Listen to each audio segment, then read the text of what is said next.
අද අපි පොලොස් මැල්ලුමක රස බලමුද?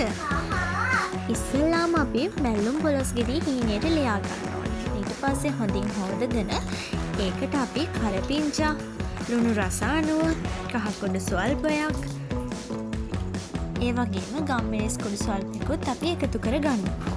තව මේකට අපි ලුණු කෑල්ලකුත් කපාගෙන දාගන්නවා. පොලොස් මැල්ලුම තැම්බෙනකන් අපි පොල් ටිකක් ගාලා අපි තැම්බෙන්න තියෙන දෙක තුනක් ඒ වගේම නයි මිරිස් කරලක් අපි එකට කොටා ගන්න ඕනේ. ඊට පස්සේ මේ කොටාගත්ත නයි මිරිස්සුයි සුදුලුණුයි එකට අපි අර ගාගත්ත පොල් ටික දාගන්නවා.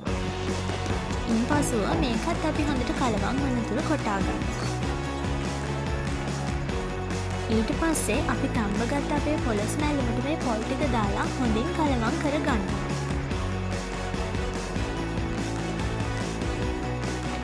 ඊට පස්සේ අපි මුලිය වහලා ඒක තව ටිකක් තම්බ ගන්නවා. එතකන් අපි භාජනයක් අරන් ඒකට තෙල් රත් වුණාට පස්සේ අබෑට සල්පයක් දාලා මේකට අපි එකතු කරගන්නවා සුදුලුණු. ඒත් එක්කම කරල් මිරිස් ඒවත් අපිට එකතු කරගන්න පුළුවන්.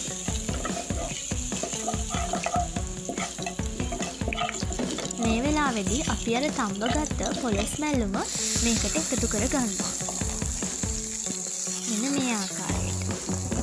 ඊට පස්සේ අපි මේක හොඳින් කලවම් කරගන්න ඕනේ. ඉතින් අපේ පොලොස් කරිය නම් රෙඩි. එහෙනම් අපි පොලොස් මැල්ලුමේ රස කොහොමද කියලා බලමුද? හා